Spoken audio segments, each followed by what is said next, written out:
Hello, and welcome to Awkward Family Conversations, an intergenerational discussion of topics mainly of interest to millennials and Zoomers, but to curious people anywhere. I'd like to introduce my daughter, one of our hosts of this program, my daughter Addie. When she was younger, she loved to draw manga, and I found a bunch of those manga books very recently, so that is why Ah. it's top of mind. Hello, Ad. Hi, Dad. This is my father, who is the other podcast host here. And when I was little, he was the master at making Minnie or Mickey Mouse pancakes. Yes. Let's say a underappreciated skill, although not by my 8-year-old daughter.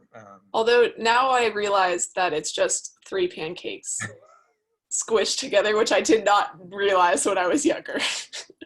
Well, and the mini had the bow though, so That's true. The mini one was extra impressive because there was a little bow. there's a little bow, which was also 3 very tiny pancakes put together between the ears of the thing. But yes, you guys used to love those pancakes. And what's not to love about pancakes, really? Yeah, agreed. Before we get into today's topic, we have a little bit of feedback. Anita in St. Louis took issue with the lighting on my face, so we're working on it. I'm recording this from my home office, otherwise known as my dining room table, today. But we're working on lighting solutions in general, so hopefully that won't continue to distract from the fabulous content we have. Speaking of fabulous content, Addie, what's our topic for today? Well, I actually also have some follow-up before I introduce our topic for the day. This is particularly of interest to you, Dad. It is. Because I was listening to the episodes as I was editing them down, and what I think it was the first episode, your trivia about me was that I have 0 fast twitch muscle fibers. Yes. Well, I like Claire, my cat, loves like fish pole toys, so we've been playing a lot with my graduation cord. And when you're playing with cats, you're supposed to let them win sometimes, but like keep them interested, so not really. But the fact of the matter is I don't have fast twitch muscle fibers, so my cat just beats me at these games. Cats are all fast twitch muscle fibers. When they're not running Yes. about madly, they're sleeping. So My very fat cat always beats me at these. So well, as you know, your slow twitch muscle fibers give me great delight in when it comes to tickling you. So indeed. very good. Well, what is our topic for today? Our topic for today is how do I find a job that I love? Well, you may have solved that problem from what I understand, but I did our standard 2 minutes of internet research and found some interesting facts. Inc. magazine, January 2018, had an article that included the stat that 70% of workers don't feel satisfied in their jobs. 70%. So basically a little more than 2/3 of people don't find their work very rewarding, in a emotionally satisfying way, at least. Another company, when I was at Schwab, we engaged Gallup, the polling company, but they do a lot of other stuff, and they measure employee engagement, which is an interesting way of doing it. And it's a very involved process and involves lots of surveying of employees at companies. And they have a very robust data set. And in 2019, their data showed that 35% of employees are engaged with their work. And being engaged just means that you come to work with energy and you're excited to be at work. That number was 29% for millennials. So more junior employees probably have less engagement. And we'll talk a little bit about that. Going down, and there are 13% of people who are actively disengaged, which means they're pissed off and they are undermining their organization's mission, and they're not just going through the motions of their job. They're angry, and they are taking it out and are destroying company value, basically, is their measure there, which means that there's 52% of people who are not engaged, which just means they're passively going about their job. They're not doing anything extra. They're putting in the time, doing whatever work they have to do to get done. And the good slash bad news here is that the 35% of employees who are engaged is an all-time high. So the fact that both of these data points show that about 2/3 of people don't really get a lot of satisfaction, don't get a lot of emotional sustenance from their work. And even at an all-time high of employees who are engaged with their work, and I think, which is what everybody wants to be. They want to find a job that they can feel good about and bring, just bring themselves and be satisfied with the work they're doing. 2/3 of us are not enjoying the job, and so it is a thing. That's always our question, right? Is it a thing, or is it just individual to you? And in fact, in this case, you might actually be in the minority.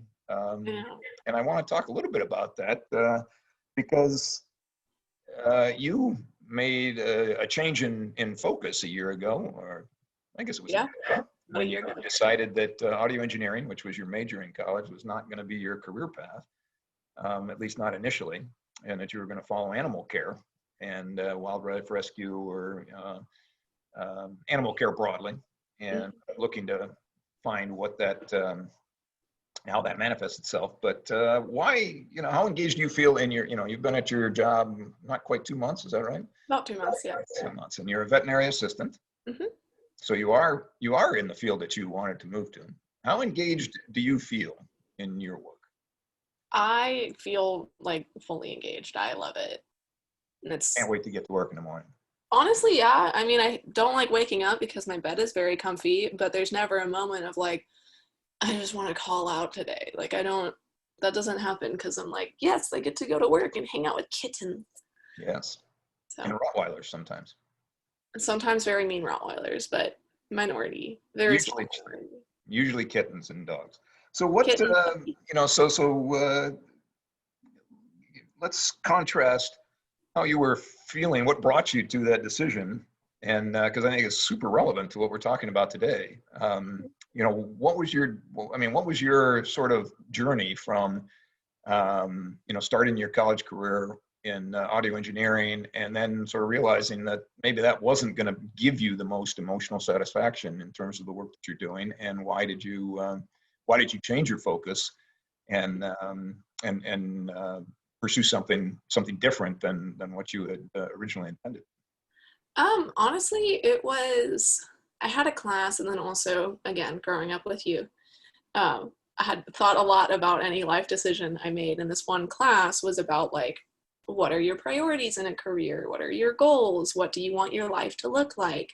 And the more I realized what I wanted out of a career and what I wanted out of life in general really didn't align with what the music industry had, because all of the professionals that came in to talk to that class talked about how the music industry isn't a career, it's a lifestyle. But I tend to be a work and life separate kind of person, and I didn't really want to have just my work follow me home, unless it's cats, which is apparently the one thing that doesn't bother me. But I was also realizing, working in audio, when I first entered music, I have a very like service mindset of what I want to do. Like, there's definitely the part of me that's like, I want to save the world. And when I first went into music, I know that music could be a really life-saving force in a lot of people, and making their like visions come to reality was really exciting. And I still think about like the sessions that I worked with and artists whose vision I really believed in as being some of the best ones, but those ones were always unpaid. And most of the sessions, if I got paid for a session, it was for like a big name country artist who wouldn't interact with me, or would be like, I need coffee, go to the store. And I wasn't really feeling like I was making much of a difference at all. And I realized that, one, I get more emotional satisfaction out of bringing a dog a treat than I do bringing a musician a coffee. And then Even though thematically they're about the same thing. But, yeah, roughly the same, except you can be a little bit more rude to the dogs, which is nice. Like, a musician tells you to like, is rude to you, and you can't say anything, but a dog kind of growls at you, you can ask them to think about their life choices, which is not something an intern could say to their boss. But typically not. Well, you know what? I would disagree with that. If it's a healthy working relationship, there should be open and honest communication, of course, done appropriately. You're not going to tell your boss to F off. But you could say, you know, when you say that, when you say it that way, when you say those things in that way, it makes me feel, you know, I diminished suppose or it's whatever. more like the client. I can't really tell a client in the music industry that they're being a turd, Well, but I can say not in that to those a dog. words, not in those words, but again, you know, there should be some honesty, or should be the ability to have honesty. Now, we're going to talk about why that's not always true, Yeah.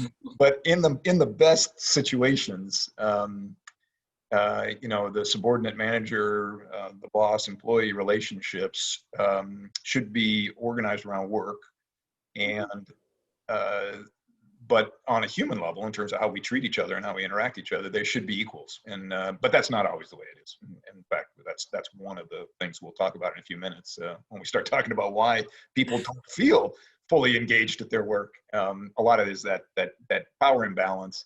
And as we've talked before, and it's one of the tenets, or one of the core beliefs of my life, is that people use the power they have, and to benefit themselves typically. And you know, we'll talk a little bit about more why that is. But yeah, I understand what you're saying, which is that you can be rude to the dog and the dog will be happier for it, as opposed to working with people, which are a little bit more perhaps complicated, and Yeah.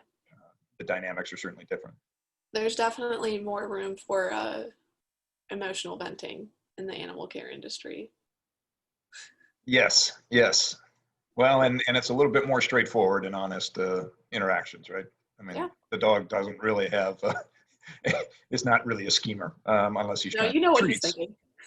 Yeah, yeah, yeah, Also, exactly. it's just like I actually had this conversation earlier today with my boyfriend about how the music industry is kind of the final frontier in a lot of regulations, where there's definitely a spirit of how can we get away with paying everybody as little as possible. Whereas working in animal care is quite a bit more job security, which is also something that was important to me when I was doing these reflective activities. And just above all of that, though, I feel like I'm directly helping my community in the world when I can help animals. So it's like it puts me not as like maybe someone someday will listen to this song and it'll make them feel better and I was in the background bringing coffee. Instead, it's like I literally administered a vaccine that could save this dog's life, which is it's nice, feels good. Well, that's a great segue into kind of our exploration of why are people feeling so disconnected to their work, either ambivalent or even antagonistic. For 15, you know, about 15% of the people out there are feeling very antagonistic to work. At best, you know, 2/3 of people are ambivalent about it. And why is that? And probably, you know, as I was doing these 2 minute of internet research, one of the things that came up time and time again is the lack of purpose. People don't feel a purpose. There's just a disconnect between what they're doing and how little it actually resonates with them. To it just doesn't seem important to them. Important enough. It doesn't. You know, everybody in the world wants to make a difference with their actions. They want to matter, and they want to matter in different ways. But they all want to matter, and too many people feel like the work that they've chosen to do, and many of them feel like they've been, you know, forced into taking it. I've got a perspective about that too. I mean, employment's a two-way street. Doesn't mean it's equal. And again, we talk about the power dynamic in the imbalance in the boss employee company individual employee relationship. But in the end, it's still ultimately a choice. And you know, but people making choices that are leaving them emotionally unsatisfied with their work.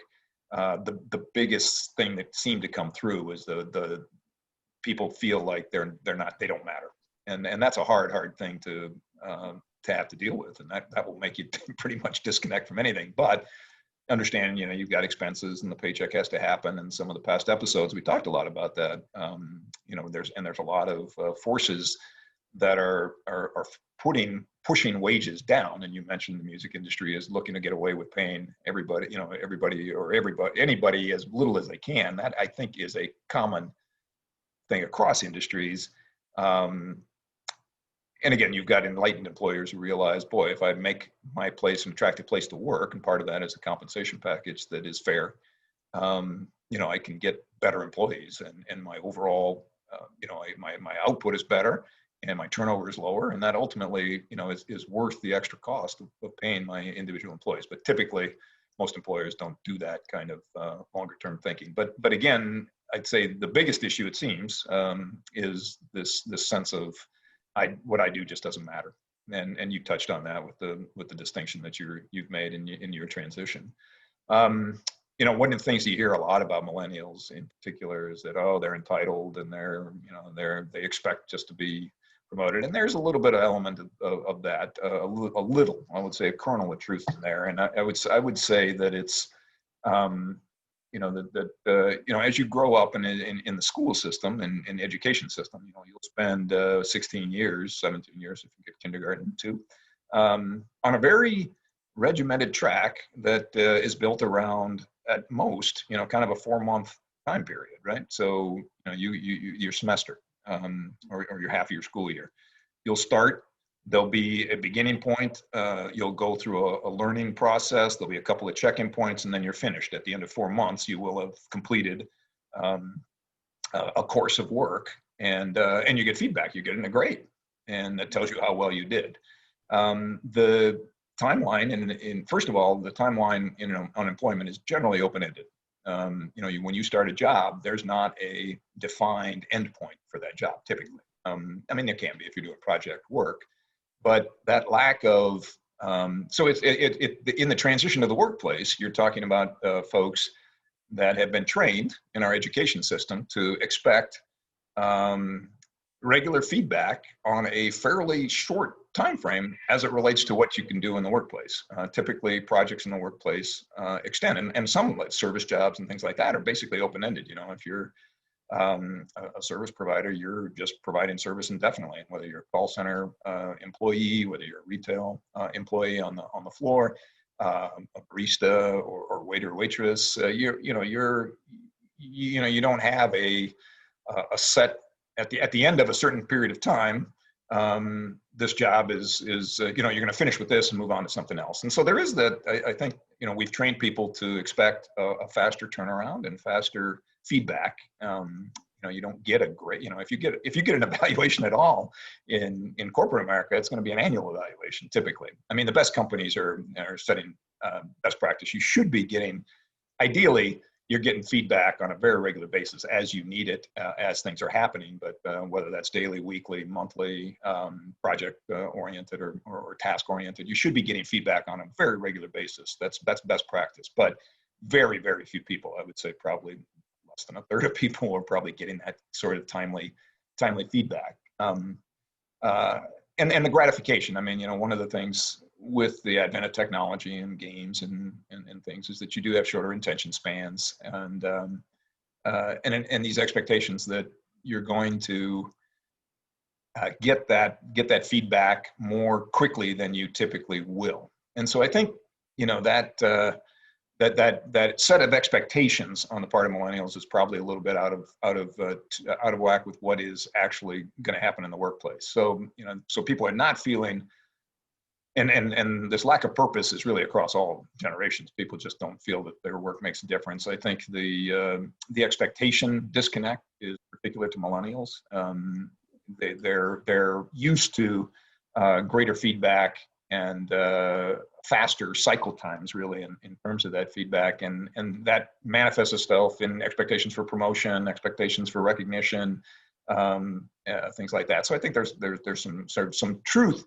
A kernel of truth at the entitlement. I think the people that understand the millennial generation recognize that entitlement is far too strong a word to use, but I do think there's an impatience and an inexperience. It's a different, the workplace is a different environment than they're used to being in. Does that make sense to you? It does, yeah. I can see it in my own life too. Like, one of the things that I was dealing with when I started a full-time job post-college was like, oh, I'm bored after like 2 weeks because I'm just doing the same thing every time.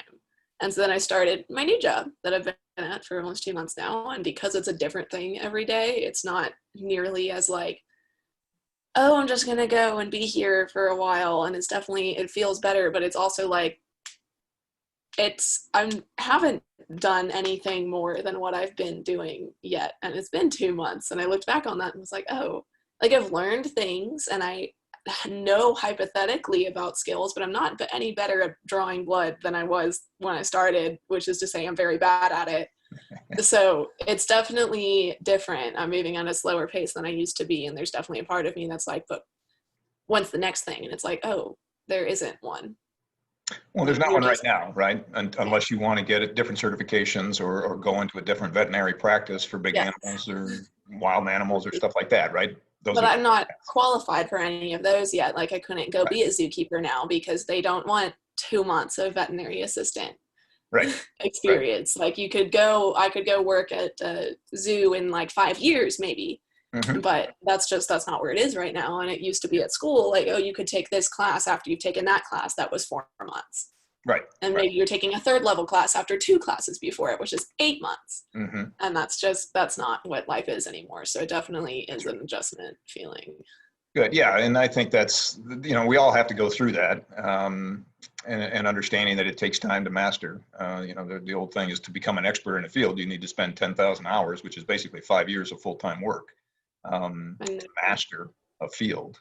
And so that's a lot. I mean, that's more than college, right? And college isn't full-time.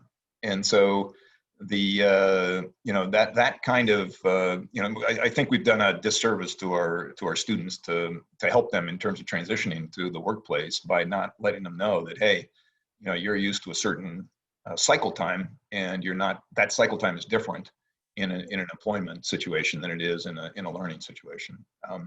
And I think kind of what you touched on there is that another thing that causes people to feel a little disconnected is exactly what you were saying, which is that doing the same thing over and over again gets boring.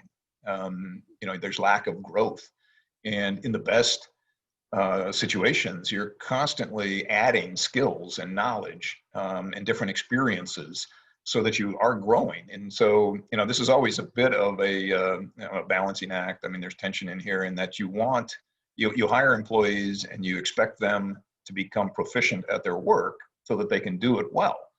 But at the same time, as they become proficient, they get less engaged, they become more bored. And so there has to be, there needs to be this balance between what you're doing in the workplace that is generating return for the employer, that they're getting what, the production that they hired you to do, and you're proficient at it so that you can do more of it, and production can be higher, which benefits the employer.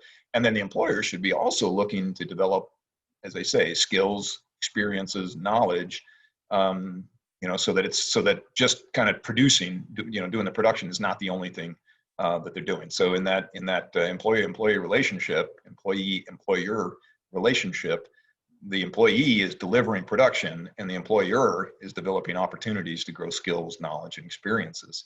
And that happens far too infrequently in the real world work life.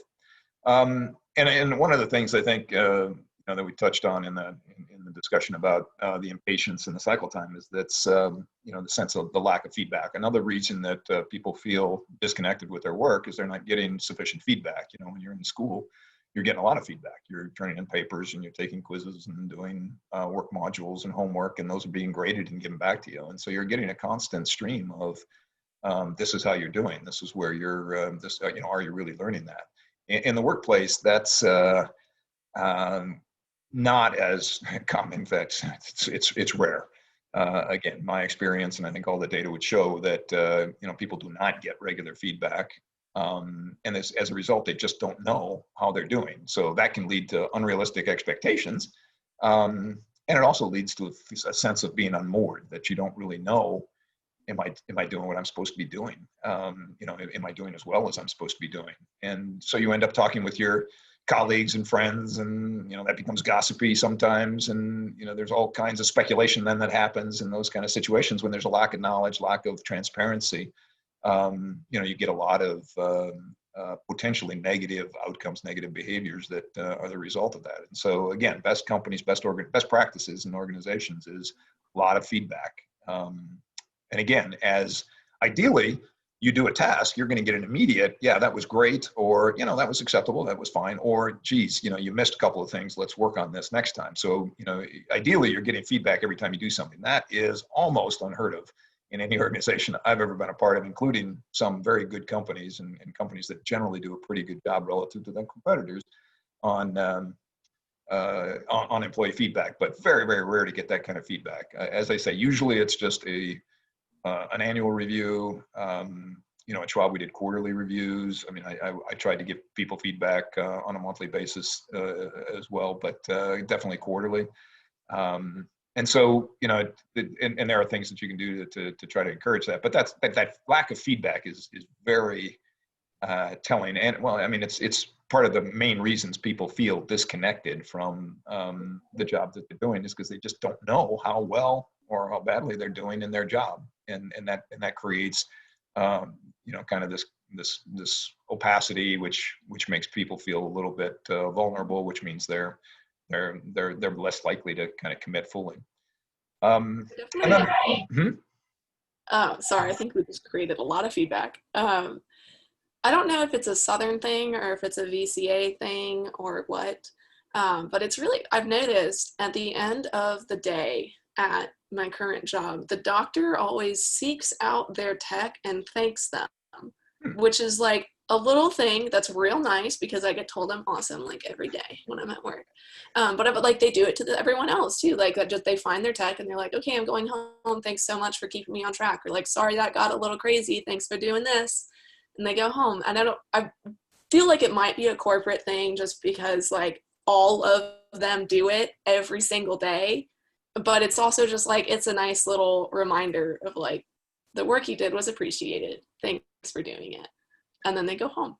Yeah, that positive feedback is really important to making people feel like, yeah, they are making a difference. Back to that sense of purpose. So if somebody thanks you for something, you know that, okay, that made a difference to them enough to notice it, and then make the conscious outreach to me to say, to appreciate it and acknowledge it. And that's great. It's not like detailed feedback, like, but okay, so you did great, but when you're drawing blood, make sure your hands are here or anything. It's nice that there's like a little reminder of like, we appreciate you being here. Yeah, and those are two different things, right? One is constructive training, coaching, which is also important, and the other part of it is that appreciation. And both of those things, I think, are can make a much more productive work environment because one, you know how you're doing, and two, you know that people have noticed it and appreciate your contribution, which gets to that sense of what I did mattered. And if you feel like what you do mattered, you're much more likely to be engaged with your work and want to do it more. Yeah. It's also like a cultural thing for each industry, because in audio it was very much an attitude of like, well, we could do it without you, was kind of how interns or anybody really was treated. But in the animal care industry, everywhere I've worked or volunteered, there's always been a very big culture of like, thank you, we couldn't do it without every single one of you makes it possible, which is just nice. It's a very nice environment, but it's definitely different and an outlier. Well, I don't know if it's an outlier per se, but certainly the contrast between maybe an audio career where there's sort of an element of, look how much I suffer and I'm better for it. I'm a better person because I can take a lot of crap from you, from everybody, and it's not going to stop me from doing my job, which is sort of a rebellion thing, which sort of fits with music, cutting new ground, overcoming the odds, because frankly, any kind of arts career is going to be challenged from a resource standpoint. And so you've got to come up with if you've got a chip on your shoulder, something that motivates you every day in that kind of environment. You're not going to get positive feedback because there just aren't the resources to reward you. So you're going to get your rewards elsewhere. And part of it might be because I'm more macho than you. I can take greater pain and suffering, and I can show that to you. That becomes a badge of honor. And that's not uncommon in any industry that requires a great deal of sacrifice. It's also especially common, and this is a much larger conversation we can touch on another day. It's definitely something I saw on the difference between a male-dominated workplace and a female-dominated workplace, is the sense of community and appreciating others. Yeah. But that's a bigger conversation for it later. It is. And men tend to create competitive cultures, and women. But also not be allowed to ask for help. Well, that's the competition part, right? I'm in competition with you. If I can't, I'm not going to collaborate with you, and we're not going to be colleagues, and I'm not going to help you. You're not going to help me, because that would say that I'm quien es más macho, right? Yeah. Who's toughest? Whereas women, again, the exceptions, but typically women-oriented cultures are more collaborative and more supportive. No question about it. All right, last couple of reasons that why why people feel disengaged. You touched on it a little bit. So you've actually listed a lot of these in your reasons for rejecting the audio industry. Compensation and working conditions, obviously directed. That's not usually the main thing, because typically those are known before, as you start your job, and your expectations don't necessarily get disconnected, at least not as quickly in those kind of situations. But they can still degrade from your commitment level. If you find that you're not as well paid, that the pay is just not worth the sacrifice you're being asked to make. I mean, one of the things you'll see with consulting work, consulting work is basically, it's very rare for you to have a consulting gig within 5 miles of your house, right? Most of the time, you're across. You're traveling in some way, shape, or form. You're traveling to your client site, and you work long hours, because you've got to bang this stuff out so you can get on to the next gig, because you're paid for your time, and that can be really, really draining. And we find some people really thrive in those kind of situations, but there's an awful lot of people who get into it because it's well paid, and realize, oh, these working conditions, these long hours, and the travel. I'm on a plane every Sunday night, and I'm on a plane every Friday afternoon, and I'm flying all over the place, and that's a tough lifestyle, especially as you start thinking about family and relationships, those sorts of things. And so those kind of working conditions can certainly work on you to be less if they're not in keeping with sort of your goals, or if your goals are changing, your stage of life is changing, and no longer works, you'll disconnect from work that way. And then finally, the last reason that people are disconnected or disengaged is bad bosses. And remember that if about 2/3 of employees are disengaged with their work, that probably means about 2/3 of bosses are also disengaged with their work. So we talked earlier about best practices, and doing things like giving feedback and creating a sense of purpose, and making sure that stuff is communicated. A lot of companies, especially big companies, struggle because their managers are not engaged either, and that takes a lot of work to communicate, and because that's really a main function, is you're communicating the company culture, the company goals. You're living it, your exact, and you need to be engaged to do that properly. And if 2/3 of bosses are not engaged, you're not going to get that kind of thing translated through the organizations. And the other thing to remember is that, and we've talked about this in previous episodes, broadcasts, we've got a lot of pressure on wages, partly because what's happening is organizations are flattening their organizational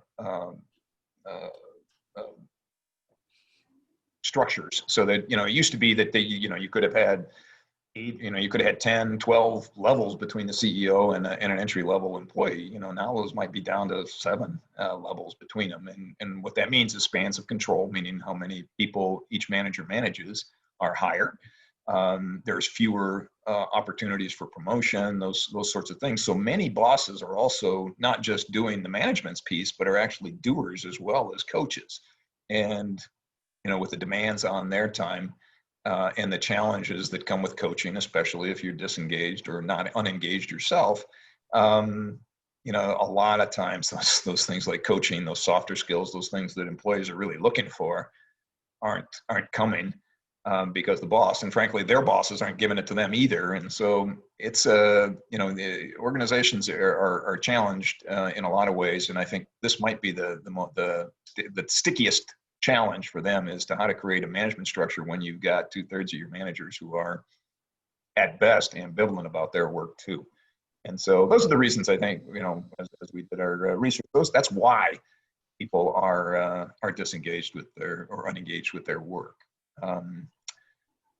So what do you do about that? And I think back to when I left college.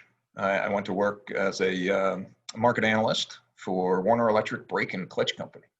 And do you think I had particular interest in the industrial brake and clutch industry when I left college? I You did know, from not. how much you talked about it growing up, like I just thought it was a passion of yours. I did not. You know, it was a job in a familiar place. It was in the town where I graduated college, so I had a lot of social connections, very strong um, social web there. It was convenient because I didn't have to go across the country or move to a new place. You know, and so basically, what I'm saying is the job itself was not a priority. I was looking for a paycheck, and this company provided it to me.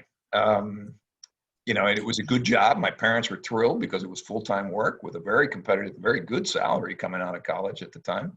You know, it was local. I could be home in 5 minutes. You know, and so all of the things that I sought in a job um, were there, but it wasn't something I was passionate about at all. And it wasn't something that I really cared about. So that sense of purpose was missing from the very beginning.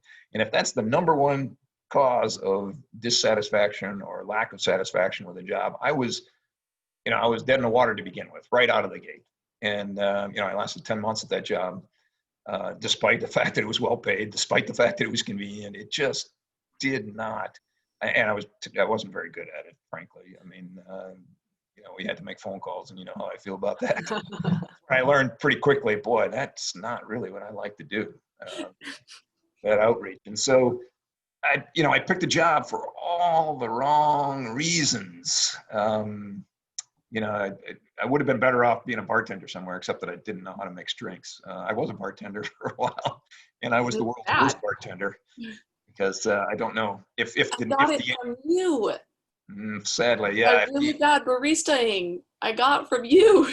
Yes. Well, if the name of all the ingredients in the drink were in its title, like 7 and 7, rum and Coke, I could make it. But if it was a cocktail of any kind, I was bad. I was very good at drawing beer, and that's mainly what I had to do in Wisconsin anyway. Still, there was a number of cocktails that I had absolutely no clue how to make. So in addition to being a really bad market analyst for Warner Electric Brake and Clutch Company, I'll say mediocre. There were some parts of the job I was really good at, but for the most part, not.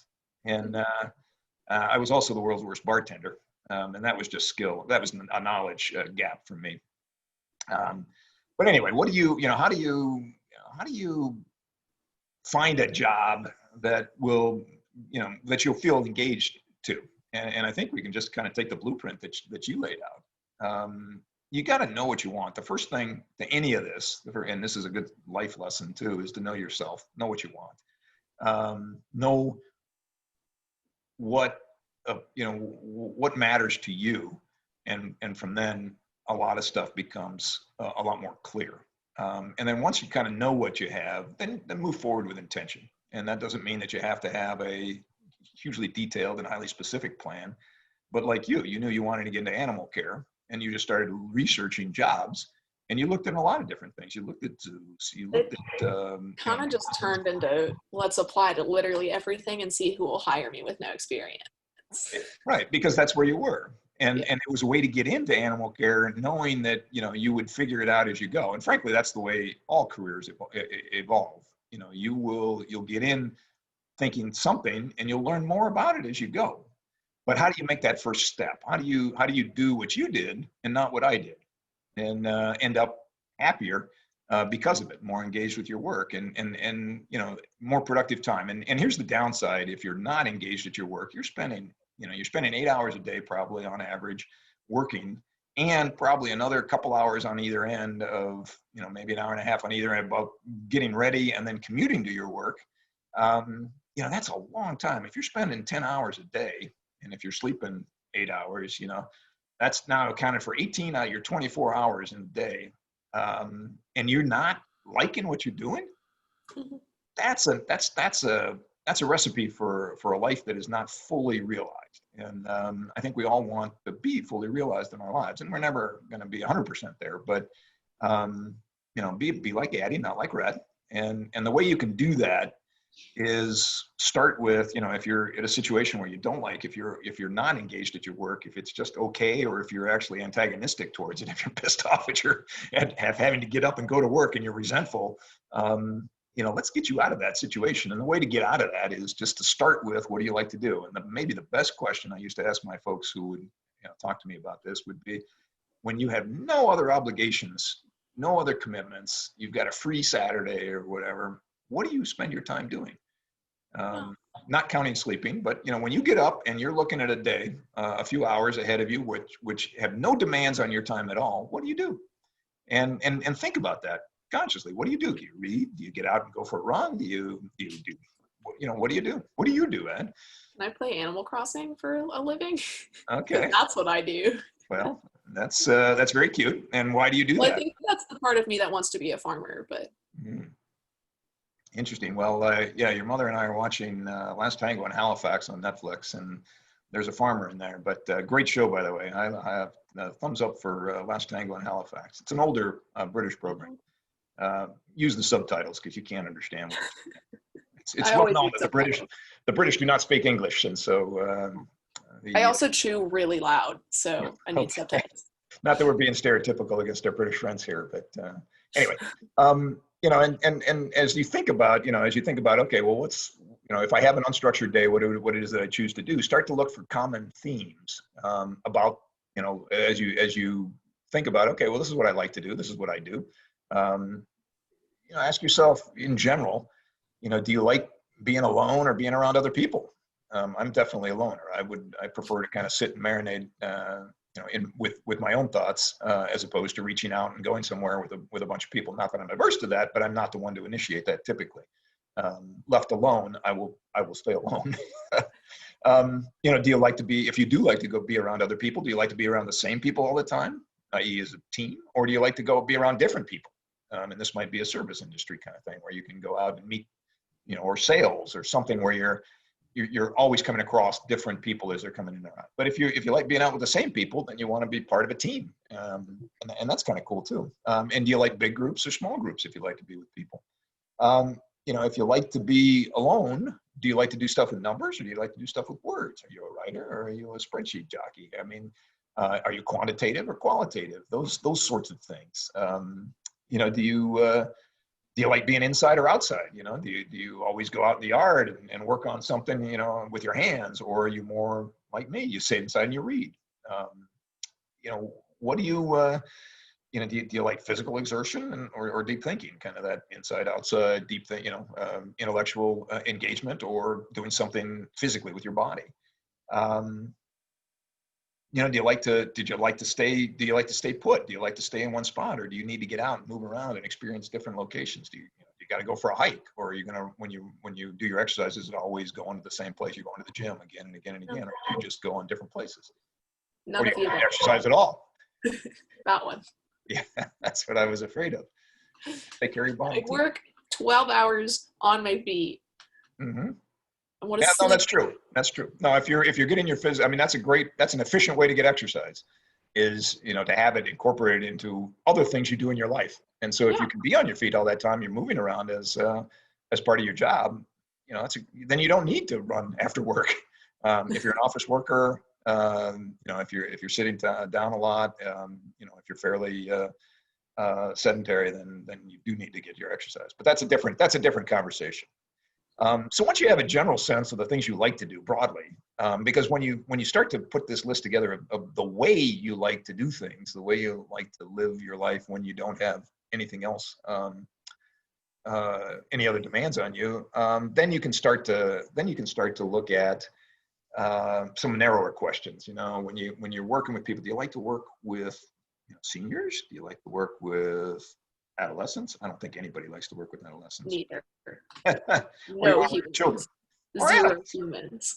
Zero humans. So you're about animals, and so you start to, as you start to combine these different things that you like, you end up in a spot where, you don't have it nailed down. Oh, this is my job. I'm not going to be a product manager for a industrial brake and clutch company.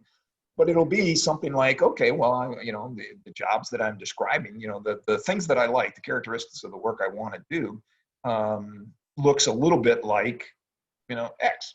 And then you can start, then you can start exploring that. And once you find that sort of the right career field, is it marketing and sales, or is it engineering, or is it production analysis, or is it customer service? As you do that, then you want to find the right opportunity. And this is where you were, right? You knew you wanted to work with animals. And so it was just kind of like, okay, well, let me get in and start experiencing it. And that's definitely one way to do that. But as you do that, you're going to be looking for the right organization. You're going to look for a company that sort of aligns with your values. And it happens that your veterinary care company is definitely aligned with your values. You want the right position. You want to be in a place where you can succeed. But you also want to be in a position where you can grow, that it's not going to just be something that you can do in your sleep. And you're going to want the right boss. You're going to want somebody who's going to invest in you. We talked about earlier how the importance of a good boss to being engaged, somebody who's going to bring energy to the job as well and help you be successful. And you're going to want the right team, the people that you're working with. You want to share common values, this idea of ohana, right? That we hear a lot about lately, thanks to Lilo and Stitch, I guess, is this, it's a group of people that are organized around a common purpose. And, a workplace can definitely be like that. But you want a team that feels like that, hey, we're all in this together. We come from all kinds of different backgrounds. We may think differently about a whole lot of other things, but around this one thing, animal care, we're all pulling in the same direction. We're all, we're on the same oar and we're pulling in the same direction. And that's, that's really powerful. It's hard to find all four of those things. So you want as many of those things as you can get. I would say probably the boss might be the most important in that group, but organization and culture is also important. And I think if you find the right boss, you're probably going to find the right team, and you're probably going to find the right position on the team. So maybe the boss is the most piece there, or the most important piece there. So, and that's important to realize, that you're going to need to compromise, especially in the short term. You're going to need to prioritize what you want, and maybe accept a position that doesn't check every single box, but you never want a position that's not going to check many of the boxes. You're going to want most, if not all, of the boxes checked in terms of what you're looking for. And again, as you think about the things you like to do, how you like to be in the world, you want to be that way at work too. And the career path is iterative, right? And it evolves. What you're going to be satisfied with today is not what you're going to be satisfied with 3 years from now. You're going to grow, and you're going to learn things. You're going to learn things about yourself. You're going to change perspectives as you have experiences. Your core values probably won't change much, at least not in the medium term. But life is iterative. Things that work for you now aren't always going to work for you, and things that don't work for you now, don't close the door completely on them unless it's making phone calls. So be patient. Understand that this is a process, and you'll kind of figure it out as you go. But that's when I was having these career development discussions with my employees, that's a lot of what I would talk to them about, is find the things that you like to do anyway, and then find a job that lets you do those things over and over again. And add to that learning and growth and interactions with people, and that sense of purpose for what's important to you, and then you'll be happier at work. And that's the whole point of life, is to be happy, I think. So the happier you can be at work, the happier you're going to be in life, and the more fulfilled you'll be, the more realized you'll be. So that's kind of my perspective on getting a job you love. Does that make sense? How does that Gonna go hug my cat. There you go. That's it. Exactly. So that's what we have today. Any follow-up items? Anything we want to research? Not from today, no. Not from today. Do we have to research something from past episodes? Oh, I guess no. So no. No follow-up items at all? No follow-up items. I mean, do you have any? No, I don't think so. Well, we're except that I'm working on my ring light for my computer, so my lighting will be better next time. Thanks to Anita in St. Louis for giving us that feedback, by the way. I just have a really white building directly outside my windows. Well, she liked your lighting. She was all good on you. But, it's because I have this very nice, tamed natural light that's being reflected. Sometimes I'll nap around 3 p.m. also, and I'll wake up a little later, and it's so bright outside my windows, it hurts. Oh, well, maybe I'll have to put a white building outside my my It's a backyard. solution. It's a solution. All right, very good. Cool. All right. Well, do we have any swearing? Any Venmo tally today? Don't All fight me. right. Very I will good. outlast you. Okay. So I guess that's all right. So there we go. All right. Well, you can find us at awkwardfamilyconversations.com, on Twitter. Did you change that yet? Or is it still like Awkward Family 1 or I whatever? think if you search for Awkward Family Conversations, you'll find us. Okay. Well, we're also on YouTube under Awkward Family Conversations. And soon, again, it's coming soon to your podcast listening hosts. Whenever Indeed. your father gets on that. All right. But So what is our topic for next week then? our topic for next week is going to be, how do I find a new job while working another job? Ah, the age-old question. I have no answers to that at all. None. I did it very awkwardly. That's how I answer that. Very awkwardly. Well, that might be the case for all of us, but 2 minutes of internet research will bring us all the answers. So. All right. Well, then, looks like that's for us for this week. I love you, Dad. I love you too, Ad. Talk to you soon. Okay. Bye.